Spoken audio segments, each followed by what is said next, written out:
Hello, good morning, dear students. I'm Mohammad Zulfikar Haider. Welcome you to this class today. This is a class for the HSC first year students. And if you can remember, I gave you one class before the Puja vacation. And today we'll continue from where we stopped there. We will look at your English first paper today. Now, first of all, let me share the slides with you. We are going to look at Unit 1, Lesson 2 today. And the lesson is titled The Unforgettable History. I already started reading the lesson with you in my previous class. So today, we will do two more paragraphs from that piece called The Unforgettable History. As you know, this chapter contains this famous, the historic speech of our father of nation, Bangabondhu Sheikh Mujibur Rahman, given on the 7th of March at 1971 at the then Dhaka Racecourse. Okay, so let's take a look at the lesson first. It has got a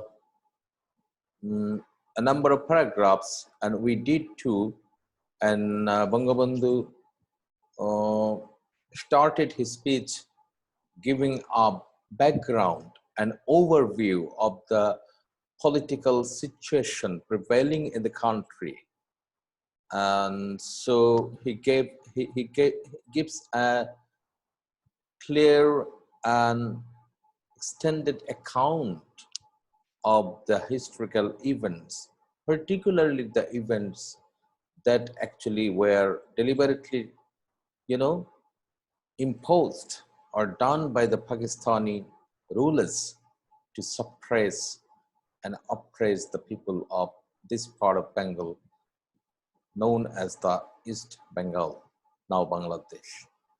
Before we go for reading the lesson, maybe it's a good idea to take a look at some of the words and phrases that you might find a little bit difficult or a little bit less familiar to you. So why not taking a look at this words and phrases, and then we can really go into the heart of today's lesson, that is reading the speech. Now, if you look at some of the words I have given here, because I show you one thing, that today we will be actually looking at paragraph 3 and paragraph 4 of this speech. We did paragraph 1 and 2 in our previous class, and today we'll be looking at 3 and 4. So I have listed some words that you will come across while reading paragraph 3 and paragraph 4. Like crimson is a word that you will find in paragraph 3. So what does it mean? Crimson. Crimson is an adjective, and this refers to a certain color. So if you look at this picture of Bangabondhu, so this part, the reddish part, you can call it crimson. So it's like crimson. So the other, the synonym it may have is scarlet, reddish, red. So this is a color. Victor, this is another word, though you will find this word in plural forms in the actual text, but the Singular form of the word is victor. It's a noun. So it refers to a person who defeats an enemy or opponent in a battle, game, competition, etc. So victor means someone who is the winner, who comes out victorious, who achieved victory. Next, martial law is a noun phrase. So, you know, a phrase is a combination of words behaving like a single word. So martial law is a special kind of, you know, situation or, you know, system of governance.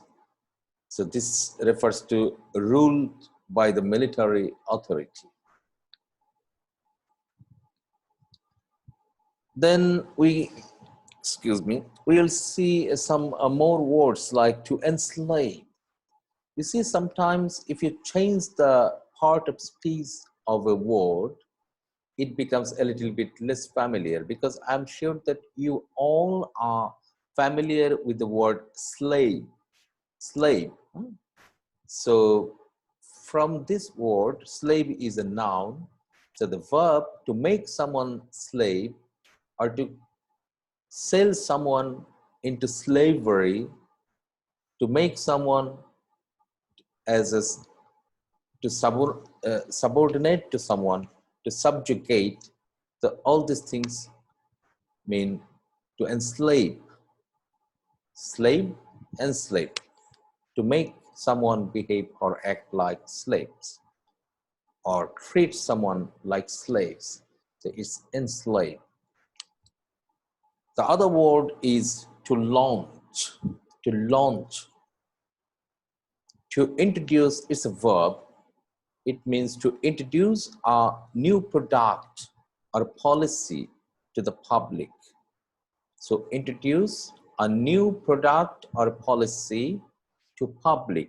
You will see in television or newspapers sometimes that some company has launched a new product or a new, you know, certain brand, a new policy, new program, new project. So this is called launching. Okay, don't confuse this word with the word lunch, having lunch, the meal that we have at noon. So that is lunch, and this is called launch. The last word I'd like to pre-teach you is rein. Rein means it's a kind of, you know, device that we use to control, to restrain an animal, especially a horse, in a horse. So there is something called rein. So you have the control in your hand. In Bangla, we call it lagam. Okay, so this is rein. So rein means the mechanism that we use to control someone. Okay, so I hope you have got a good understanding of all these words. But as I always tell you, that words become really meaningful when you read them in the given context. So these are examples of words taken in isolation, and we are discussing the possible meaning of these words, but we will find the actual meaning of the words maybe when we see them in the actual text, and then they become more meaningful to us. Okay, so please let's move into the text. Paragraph 3, lines 16 to 24. So here, Bangabondhu continues his speech, and at the very beginning, after saying the initial, giving an overview of the situation, now he goes on saying, the history of Bengal is the history of a people who have repeatedly made their highways crimson with their blood. We shed blood in 1952, even though we were the victors in the elections of 1954. We could not form a government then. In 1958, Ayub Khan declared martial law to enslave us for the next 10 years. In 1966, when he launched the six-point movement, our voyager shot dead on 7th June. When, after the movement of 1969, Ayub Khan fell from power and Yahya Khan assumed the reins of the government, he declared that he would give us a constitution and restore democracy. We listened to him then. A lot has happened since, and elections have taken place. So, if you look at this paragraph, my dear students, you see again, Bangabondhu continues giving an account of very important historical events, one after another, to depict the picture of the amount of the level of the degree of, injustice inflicted on the people of the then Bangladesh, the East Pakistan, by its Pakistani counterpart. So he started by referring to the very sad incident of 1952, sad but glorious event of 1952, the language movement, when the youths and students of our land, our soil, they shed their bloods, protesting demanding the rights of the mother tongue. So that's the beginning, and that's a burning example of the kind of injustice done to us by the Pakistani regime. Then Bangabondhu also refers to the election of 1954, when his party came out victorious. So they were the winners of the party. So when, as the winning party, they had the right to form the government, but they were denied that right.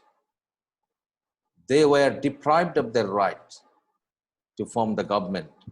Instead, in 1958, Ayub Khan declared martial law and to enslave us for the next 10 years.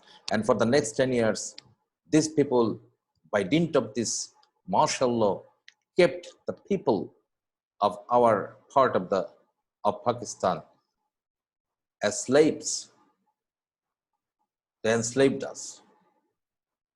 They subjugated us. Then Bangabondhu again refers to the historic event of 1966, the 6-point event. In Bangla, we call it Oitihashik Chhoy Dafa. So this 6-point or Chhoy Dafa movement. But again, that time, on the 7th of June, his boys were shot down.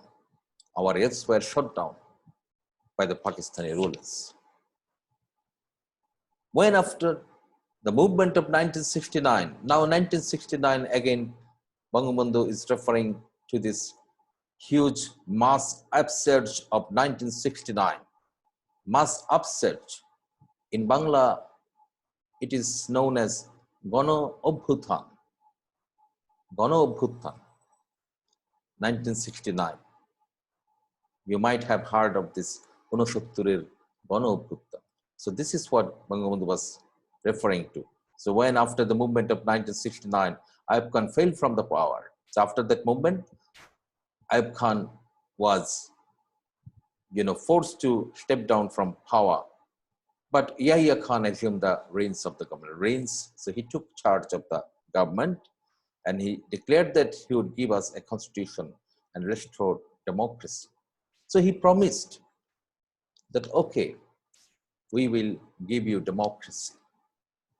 And we listened to him. So we thought, yes, why not? So maybe on good faith, we just listened to him. A lot has happened since then, and elections have taken place. So here, Bangabondhu has summarize the lot of events briefly, and then he continues giving an account of the incidents in the next paragraph. In paragraph 4, I read it out again for you, line 25-33. I met President Yahya Khan. I made a request to him, not only on behalf of Bengal, but also as the leader of the party, which has the majority in Pakistan. I said to him, we must hold the session of the National Assembly on 15th January. But he did not listen to me. He listened to Mr. Bhutto instead. At first, he said that the meeting would take place in the first week of March. We said, fine, we'll be taking our seats in the assembly then. I said, we will carry out our discussions in the assembly.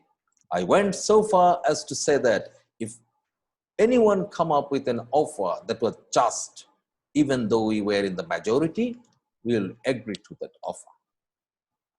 So this is what the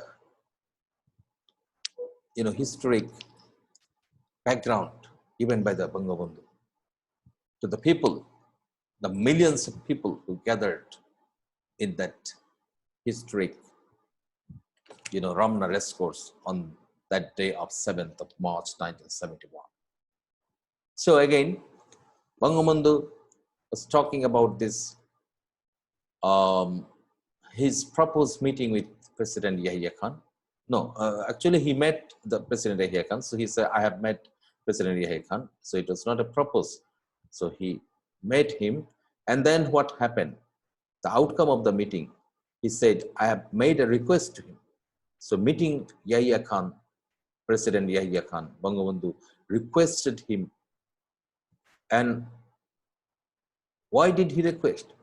Because he had people gave him the mandate to, raise these points to this president, because he was not only, a leader of Bengal, but also the leader of the party which has the majority in Pakistan. So he was the leader of the party which had the majority of people's mandate in Pakistan. So he said, Bangabondhu said to him, you must hold the session of the National Assembly on 15th January. So he insisted, Bangabondhu insisted clearly and specifically that you must hold the session of National Assembly. So he asked for parliamentary sessions and on 15th of January. But he did not listen to me. He listened to Mr. Bhutto instead. So instead of listening to Bangabandhu's plea, he listened to Zulfikar Ali Bhutto. He's another Pakistani leader. At first, he said that the meeting would take place in the first week of March. So the Pakistani authority, including the president, the then president, was kind of, playing some sort of tricks and delaying this, matter of, having parliamentary sessions. So they said, okay, now it can take place in March. And we said, fine, we will be taking our seats in the assembly then. Bangabandhu said, okay, that's fine. So if you are taking it in March, no problem from our side. We will take our seats in the assembly. Even Bangabandhu promised them that we will carry out our discussions in the assembly. And these two lines are very important. You see what is said here. He said, I went so far as to say that if anyone came up with an offer that was just, even though we were in the majority, we would agree to the offer. So normally what happens in parliament, if someone comes up with a motion, certain motion or a proposal, his proposal has to, get the votes of the majority of the parliamentary members to get passed. But Bangabandhu here, because he was such a great leader, and he was so generous as a leader, and he has the courage of a great leader. So he said that even someone from your party or our opponents come up with a rational, proposal or point, even though we are the majority, we will support him. We'll agree to that, despite the fact that this person may not have the majority. But being the majority, leader of the majority party, I promise that if you come up with a just or with a rational, point, we are always going to support you. So this is what reflects the spirit of the kind of democracy that Bangabandhu actually wanted to promote. And he promoted, he fought for the promotion of this democracy throughout his life. So as I said that we have a lot of things to learn about the vision of Bangabandhu, the leadership of Bangabandhu, the greatness of Bangabandhu as a leader, as a visionary leader, the generosity of this great leader when he go through this speech. And when we go through this speech, with intensive reading, looking at each statement, each sentence very carefully, with apt attention. Okay? So that's why we don't like to go through the whole speech in one go.